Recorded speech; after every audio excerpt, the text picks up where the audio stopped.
औज़ुबिल्लाहिमिनश्शैतानिर्रजीम बिस्मिल्लाहिर्रहमानिर्रहीम रब्बिश्रह ली सदरी वयस्सिर ली अमरी वहलुल उक़दतम मिन लिसानी यफ़क़हू क़ौली। ऐ मेरे रब, मेरा सीना मेरे लिए खोल दे और मेरे काम को मुझ पर आसान कर दे और मेरी ज़ुबान की गिरा भी खोल दे ताकि लोग मेरी अच्छी तरह बात समझ सकें। ये दुआ हम इसलिए पढ़ते हैं कि इस दुआ का जो मफ़हूम है कि हमारे दिल को और हमारे दिमाग को और हमारे सीने को अल्लाह खोल लेता है, तो क्या होता है, हमारी बात जो है वो दूसरों तक समझ में आ जाती है। और अक्सर स्टूडेंट कहते हैं कि जी हमें जो पढ़ते हैं चीज़ भूल जाती है, तो इंशाल्लाह ये पढ़ेंगे तो आप चीज़ें भूलेंगे नहीं, इसको अपनी ज़िंदगी में लें ताकि आपके लिए चीज़ें आसान हो जाए। चैप्टर 3 है matrices and determinant, exercise 3.5। Very very important question. ये एक्सरसाइज लॉन्ग क्वेश्चंस के लिए बहुत इंपॉर्टेंट एक्सरसाइज है। क्वेश्चन 1 है solve the following system of linear equations bye Cramer rule. Cramer rule आपने 9th-10th में भी पढ़ा हुआ है, 9th में, लेकिन वहाँ पे 2 रोज और 2 कॉलम से, अब यहाँ पे 3 रोज और 3 कॉलम है। मेथड वही है, सिर्फ आपके पास 3 रोज और 3 कॉलम का मैट्रिक्स आ गया। तो इसको सॉल्व करते हैं। 3 इक्वेशन आपके सामने, 2x + 2y + z = 3 first equation है। तो हमने सबसे पहले ये जो इक्वेशन तीनों हैं, दूसरी इक्वेशन है 3x - 2y - 2z = 1 और तीसरी इक्वेशन है 5x + y - 3z = 2। अब सबसे पहले लीनियर इक्वेशंस क्या होती हैं जिसमें वेरिएबल की पावर क्या हो, 1 हो। जैसे कि यहाँ पे x, y, z तीनों वेरिएबल्स हैं और तीनों इक्वेशंस में इन तीनों वेरिएबल्स की पावर 1 है, तो ये लीनियर इक्वेशंस हैं। हमने इसको मैट्रिक्स की फॉर्म में लिखना है। इन इक्वेशंस को x का कोफिशिएंट 2 है, y का कोफिशिएंट 2 है और z का कोफिशिएंट 1 है। ये हमने पहली रो में लिख दिया। दूसरी रो में दूसरी इक्वेशंस के x के कोफिशिएंट 3 है, y का कोफिशिएंट -2 और z का कोफिशिएंट -2, ये हमने दूसरी रो में लिख लेने हैं। तीसरी रो में x का कोफिशिएंट 5 है, y का 1 है और z का -3 है। ये हमने x, y और z के कोफिशिएंट्स तीसरी रो में लिख लिए। आपके पास यहाँ पे वेरिएबल्स है x, y और z, तो वेरिएबल्स को हमने कॉलम में लिखना होता है बेसिकली। अभी मैं ये भी बताऊंगा कि जब फर्स्ट रो को फर्स्ट कॉलम से मल्टीप्लाई करेंगे तो ये फर्स्ट इक्वेशन आ जाएगी, और अगर हम सेकंड रो को फर्स्ट कॉलम से मल्टीप्लाई करेंगे सेकंड इक्वेशन आ जाती है, और थर्ड रो को अगर हम फर्स्ट कॉलम से मल्टीप्लाई करें तो ये साइड आ जाती है। इक्वल की साइड पे जो नंबर्स थे वो एक मैट्रिक्स में लिखे जाएंगे। ठीक है, ये 2 मैट्रिक्स जब आ जाएंगे, इस मैट्रिक्स को इससे मल्टीप्लाई करेंगे, एक मैट्रिक्स आ जाएगा और एक मैट्रिक्स ये आ जाएगा। जब कंपेयर करेंगे, ठीक है, तो ये आपके पास सिस्टम ऑफ इक्वेशंस आ जाती हैं। अच्छा, अब हमने मैट्रिक्स फॉर्म में सबसे पहले लिख लिया। हमने इस मैट्रिक्स को ए कहना है, इसको एक्स अगर कह देते हैं, लेकिन यहाँ पे हमने एक्स ना भी इसको सपोज करें तब भी कोई प्रॉब्लम नहीं है। और इक्वल की साइड पे जो मैट्रिक्स है इसको बी का नाम दे देते हैं। तो ए मैट्रिक्स क्या है, जिसकी वैल्यूज है 2 2 1, 3 -2 -2 और 5 1 -3। अब हमने क्या करना है, इस मैट्रिक्स का सबसे पहले डिटरमिनेंट सॉल्व करेंगे। अगर डिटरमिनेंट जीरो के इक्वल हुआ तो इसका सोल्यूशन पॉसिबल नहीं होगा, और अगर इसका डिटरमिनेंट जीरो के इक्वल ना हुआ तो तब इसका सोल्यूशन पॉसिबल होगा। तो हम इसके डिटरमिनेंट को सॉल्व करते हैं। ये जो स्क्वायर ब्रैकेट्स हैं ये मैट्रिक्स को रिप्रेजेंट करती हैं, और ये स्ट्रेट लाइंस जो हैं डिटरमिनेंट को रिप्रेजेंट करती हैं। तो हमने अब इस डिटरमिनेंट को सॉल्व करना है। डिटरमिनेंट को सॉल्व करने का मेथड क्या है, फर्स्ट एलिमेंट 2 है, हम किसी रो से भी एक्सपेंड कर सकते हैं मैट्रिक्स को, डिटरमिनेंट को, और किसी कॉलम के ज़रिए भी डिटरमिनेंट को एक्सपेंड कर सकते हैं। रो से या कॉलम से, और किसी भी रो या किसी भी कॉलम से हम डिटरमिनेंट को एक्सपेंड कर सकते हैं। नॉर्मली हम फर्स्ट रो से ही एक्सपेंड करते हैं, तो फर्स्ट रो से एक्सपेंड करें।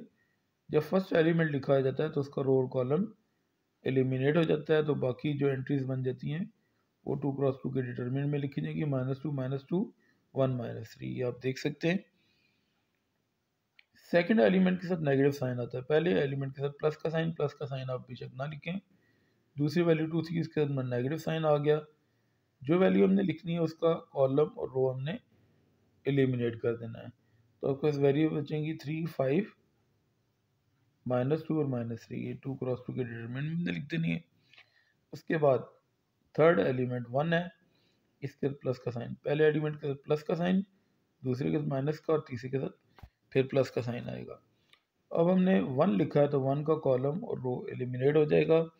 बाकी वैल्यूज 3 -2 5 1 हमारे पास 2 क्रॉस 2 के डिटरमिनेंट में वैल्यूज आ जाएंगी। अब 2 क्रॉस 2 का डिटरमिनेंट कैसे सॉल्व होता है? क्रॉस मल्टीप्लाई करते हैं और सेंटर में माइनस का साइन होता है। -2 को -3 से मल्टीप्लाई किया, -2 को -3 से मल्टीप्लाई किया तो 6 आ जाएगा, और -2 को 1 से मल्टीप्लाई किया -2, और 2 क्रॉस 2 के डिटरमिनेंट में सेंटर माइनस का साइन होता है, जिसकी वजह से ये +2 बन जाएगा। अब आपने क्या करना है, -2 लिखना है एज इट इज़। 3 को -3 से मल्टीप्लाई किया -9, -2 को 5 से मल्टीप्लाई किया -10, और 2 क्रॉस 2 के डिटरमिनेंट में फार्मूले का माइनस होता है, जिस वजह से +10 बन जाएगा। +1 हमने एज इट इज़ लिख देना है। 3 को 1 से मल्टीप्लाई किया 3, और 5 को -2 से मल्टीप्लाई किया -10, और फार्मूले में जो माइनस था सेंटर में 2 क्रॉस 2 के डिटरमिनेंट का, जिसके से ये +10 बन जाएगा। अब 6 और 2 ऐड हो जाते हैं, 8 आ जाएगा, बाय 2 मौजूद था, -2 हमने एज इट इज़ लिखना है। -9 में 10 ऐड किया 1 आ जाएगा, और -1 हमने ये +1 था, टाइपिंग मिस्टेक है। 3 को 1 से मल्टीप्लाई किया 3, और ये सॉल्व कर लिया था हमने, 3 + 10 13 आ जाएगा। अच्छा, अब नीचे जो है वो ऑलरेडी करेक्शन फॉर्म में 2 8 16, -2 को 1 से मल्टीप्लाई किया -2, और +13। 16 में से 2 माइनस हो गए 14, 14 में 13 ऐड हुए 27, डिटरमिनेंट 0 की इक्वल नहीं आया है। अब इसका सोल्यूशन पॉसिबल है। अब हम इसको फर्दर सॉल्व करते हैं। फर्दर हम इसको कैसे सॉल्व करते हैं? सबसे पहले x को फाइंड करने का जो फॉर्मूला है वो ax over determinant of a है, ठीक है। तो हमने क्या करना है, जो x का कॉलम है इसको ax इसलिए पढ़ते हैं कि x के कॉलम में b मैट्रिक्स की वैल्यू आ जाती है। ये b मैट्रिक्स आपके सामने 3 1 2, और ये रेड कलर में मैंने लिखा हुआ है। जब फर्स्ट कॉलम में b की वैल्यू आएगी तो इस वजह से ax बोला जाएगा। x की वैल्यूज को b का जो मैट्रिक्स है वो रिप्लेस कर रहा है। बाकी जो मैट्रिक्स a की वैल्यूज थी, मैट्रिक्स a की वैल्यू हम देख लेते हैं यहाँ पे,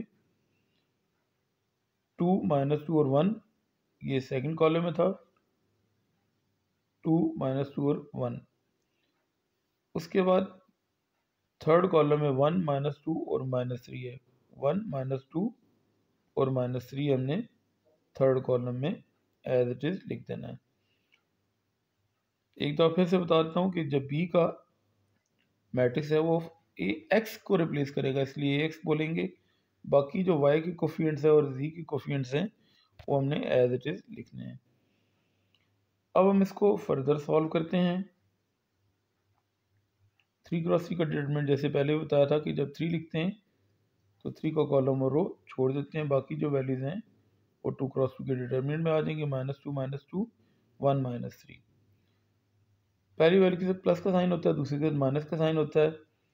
अब हमने क्या करना है, 2 को जब लिखेंगे तो 2 का कॉलम और रो एलिमिनेट हो जाएगा, बाकी वैल्यूज 1 2 और -2 -3 2 क्रॉस 2 के डिटरमिनेंट में हमने लिख लेनी है।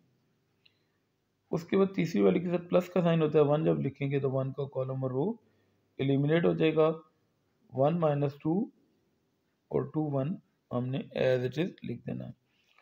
अब इसको सॉल्व करते हैं, 3 एज इट इज आएगा, a x over determinant of a, x का फॉर्मूला डिटर्मिनेंट ऑफ ए की वैल्यू 27 थी, 27 साथ साथ हम लिखते रहेंगे, ठीक है, बाकी सिंप्लीफाई करेंगे।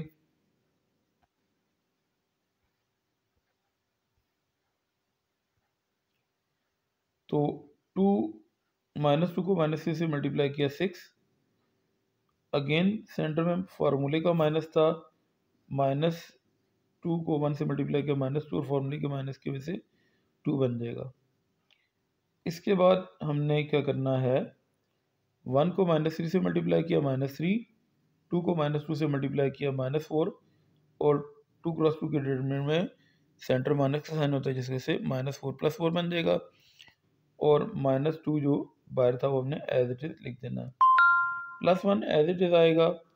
उसके बाद 1 को 1 से मल्टीप्लाई किया 1 और -2 को 2 से मल्टीप्लाई किया -4, फार्मूले में जो डिटरमिनेंट का माइनस का साइन होता है जिसके से -4 + 4 बन जाएगा और ब्रैकेट के बाद +1 एज इट इज लिख देना है। अब इसको सॉल्व करते हैं, 3 एज इट इज, 6 + 2 8 और बाहर 3 मौजूद था, -2 एज इट इज आएगा, -3 में 4 ऐड किया 1, +1 एज इट इज आएगा, 1 और 4 ऐड होकर 5 हो जाएंगे और 27 का जो डिटरमिनेंट था ए का वो साथ साथ हम लिखते रहेंगे। 3 8 24 होते हैं, 2 1 2 और साथ माइनस का साइन भी है, 1 5 5 और सेंटर में प्लस का साइन आ गया। 24 में से 2 माइनस हुए 22, 22 में 5 ऐड हुए 27 और divide by 27, determinant of a की वैल्यू साथ साथ मैंने कहा था बता लिखते रहेंगे। 27 को 27 पे डिवाइड करते हैं तो 1 आ जाएगा, एक्स का आंसर 1 आ गया।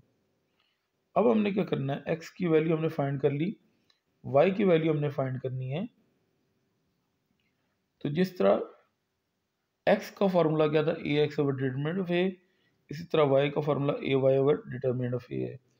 अब हमने क्या करना है, जो मैट्रिक्स भी है ये 3 1 2 आपको रेड कलर में नजर आ रहा है, ये हमने वाई के कोफिशिएंट्स को जब रिप्लेस करेंगे बी का मैट्रिक्स तो ये वाई लिखते हैं। जैसे बी को हमने एक्स के एलिमेंट को रिप्लेस करके लिखा था तो ए एक्स लिखा था, इसी तरह बी के मैट्रिक्स को जब क्या करेंगे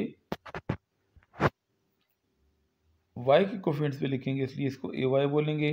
बाकी जो मैट्रिक्स ए की वैल्यूज थी वो हमने एज इट इज़ लिखनी है। ये मैं आपके सामने मैट्रिक्स ए लिख रहा हूँ, 2 3 5 2 3 और 5, 1 -2 और -3, ये बाकी वैल्यूज एज इट इज़ आएंगी और ये जो y के कोफिशिएंट से इनको रिप्लेस कर दिया था बी मैट्रिक्स ने। अच्छा, अब हम इसको सॉल्व करते हैं। 2 क्रॉस 2 का डिटरमिनेंट 2 दफ़ा समझाया था, अब तीसरी दफ़ा आ रहा है, +2 लिखेंगे तो 2 का रो कॉलम खत्म हो जाएगा, 1 -2 2 -3 2 क्रॉस 2 के डिटरमिनेंट में आ जाएगा। दूसरी वाली के साथ नेगेटिव साइन होता है, जब 3 लिखेंगे तो 3 का कॉलम और रो खत्म हो जाएगा, 3 5 -2 और -3 2 क्रॉस 2 के डिटरमिनेंट में हमने लिख देना है। तीसरी वाली के साथ प्लस का साइन होता है, जब 1 को लिखते हैं तो 1 का कॉलम और रो खत्म हो जाएगा, 3 1 5 2 एज इट इज आ जाएंगे। अच्छा, ए एक्स में मैंने रेड कलर किया था, बी वाले मैट्रिक्स को एक्स की जगह पे जब लिखा था, अब रेड कलर में ए वाई को मैंने जब लिखा तो बी के मैट्रिक्स को जब वाई की जगह पर रिप्लेस किया, साथ मैंने उसको रेड कलर से इसी तरह लिख दिया हाईलाइटेड में, ताकि आपको बात समझ में आ जाए। डिटरमिनेंट ऑफ ए की वैल्यू 27 है, वो साथ साथ लिखते रहेंगे। अच्छा, अब हमने इसको सॉल्व करना है, 2 एज इट इज आ गया, 1 को -3 से मल्टीप्लाई किया -3, 2 को -2 से मल्टीप्लाई किया -4 और डिटरमिनेंट में माइनस का साइन होता है, सेंटर में +4 बन जाएगा, -4 -3 एज इट इज लिखा, 3 को -3 से मल्टीप्लाई किया -9, 5 को -2 से मल्टीप्लाई किया -10 और फॉर्मूले में टू क्रॉस टू के डिटरमिनेंट में माइनस का साइन होता है, इससे -10 +10 बन गया। 3 2 ज़र 6 होते हैं, 1 5 ज़र 5 और 2 क्रॉस 2 के डिटरमिनेंट में बार बार बता रहा हूँ कि सेंटर में माइनस का साइन होता है, जिस वजह से +5 -5 बन गया। ब्रैकेट के बाद +1 हमने एज इट इज़ लिख देना। 2 एज इट इज़ आएगा, -3 में 4 ऐड करेंगे 1 आ जाएगा, -3 एज इट इज़ लिखना है, -9 में 10 ऐड होगा 1 आ जाएगा, +1 एज इट इज़ लिखेंगे, 6 में से 1 माइनस होके 1 रह जाएगा और डिटरमिनेंट ऑफ ए की वैल्यू 27 साथ साथ हम लिख रहे हैं। अब इसको फर्दर सॉल्व करते हैं। 2 1 ज़र 2, 3 1 ज़र 3, सेंटर माइनस का साइन आ गया, 1 1 ज़र 1, सेंटर में प्लस का साइन आ गया और डिटरमिनेंट ऑफ ए की वैल्यू मैंने कहा था कि लास्ट तक लिखते रहेंगे। 2 -3 -1 होता है, -1 में 1 ऐड किया 0 आ जाएगा, 0/27 0 आ जाएगा। 0 को किसी वैल्यू में डिवाइड करेंगे 0 होता है। अब आपने क्या करना है, जैसे ए वाई में वाई की वैल्यूज़ को रिप्लेस किया था और बी की मैट्रिक्स को वहाँ पे लिखा था, रेड कलर में लिखा था, इसी तरह ये जो बी मैट्रिक्स था जेड के कॉलम में लिखेंगे, इसलिए ए जेड इसको बोलेंगे और जेड का formula a z over determinant of a है। अब बाकी जो वैल्यूज़ हैं ए मैट्रिक्स की वो हमने एज इट इज़ लिख देनी है। देखें 2 3 5 है, ये 2 3 5, 2 -2 और 1 है, 2 -2 और 1 हमने एज इट इज़ लिख दिया है। ए मैट्रिक्स की वैल्यूज़ को हमने बाकी एज इट इज़ लिखने हैं। ए वाई में वाई के कॉलम को बी मैट्रिक्स रिप्लेस करेगा और ए जेड में बी का मैट्रिक्स जेड के कॉलम को रिप्लेस करेगा और ए एक्स में बी मैट्रिक्स एक्स के कोफिशिएंट्स को रिप्लेस करेगा, क्योंकि मेन यही चीज़ है और बार बार मैं इसी के ऊपर फोकस करूँ ताकि आपको ज़हन नशीन हो जाए। अब सॉल्व कैसे करते हैं 2 क्रॉस 2 के डिटरमिनेंट को, ये फोर्थ टाइम समझाने लगा हूँ। पहली वैल्यू के साथ प्लस का साइन, 2 के साथ प्लस का साइन, जब 2 लिखेंगे 2 का रोड कॉलम खत्म हो जाएगा, -2 और 1, 1 और 2 हमने 2 क्रॉस 2 के डिटरमिनेंट में लिख लेना है। सेंटर में आएगा,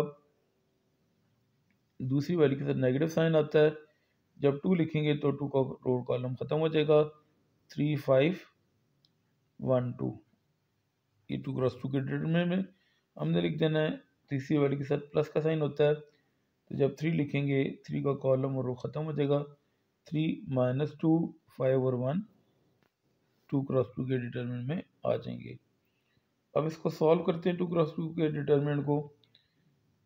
2 एज इट इज़ आएगा, -2 को 2 से मल्टीप्लाई किया -4, 1 1 ज़र 1 और 2 क्रॉस 2 के डिटरमिनेंट में सेंटर में माइनस का साइन होता है, वो हमने लगा लेना है। -2 एज इट इज़ आ गया, 3 2 ज़र 6 हो गए, 1 5 ज़र 5 हो गए, सेंटर माइनस का साइन है। उसके बाद +3 एज इट इज़ लिखा, 3 1 ज़र 3, -5 को 2 से -2 से मल्टीप्लाई किया -10 और 2 क्रॉस 2 के डिटरमिनेंट में सेंटर माइनस का साइन होता है, तो ये +10 बन जाएगा। अब इसको सॉल्व करते हैं फर्दर। 2 एज इट इज़ -5 बन जाएगा, -4 और -1 को ऐड करने से। उसके बाद -2 एज इट इज़ आएगा, 6 में से 1 माइनस होके 1 रह जाएगा, +3 एज इट इज़ आएगा, 3 में 10 ऐड हो गए 13 आ जाएगा। फर्दर सॉल्व करते हैं। 2 को -5 से मल्टीप्लाई किया -10, -2 को 1 से मल्टीप्लाई किया -2 और 3 को 13 से मल्टीप्लाई किया 39, -10 और -2 बन जाएगा -12, -12 में 39 ऐड करेंगे 27, 27 और 27 आपके पास वैल्यू जो आएगी 1 आ जाएगी। x की वैल्यू 1 आ गई, y की वैल्यू 0 आ गई और z की वैल्यू 1 आ चुकी है। अगर आप चाहते हैं कि इसको अपने लिए चेक करें, अपने तो नहीं कहा कि आप चेक करें, लेकिन हम अपना आंसर तसल्ली करना चाहते हैं कि हमारा आंसर क्या ये सही है, तो हम क्या करेंगे, जो आपके पास क्वेश्चन था उसमें आप किसी भी क्वेश्चन में x, y और z की वैल्यू को पुट करके अपना आंसर कंफर्म कर सकते हैं। जैसे कि यहाँ पे हम लिखते हैं x की वैल्यू 1 लिखा, 2 1 ज़र 2, y की वैल्यू 0 थी, 2 × 0 0 हो जाएगा, तो z की अब 1 लिखते हैं, 1 आ जाएगा। 2 + 0 + 1 3 बन जाएगा = 3। तो ये आपका आंसर कंफर्म हो चुका है कि ये सही है। बाकी अगर वीडियो पसंद आए तो इसको लाइक भी कर दें, सब्सक्राइब भी कर दें और दूसरों के साथ शेयर भी कर दें। अल्लाह आपको जज़ाए खैर अता फरमाए। जज़ाकल्लाह।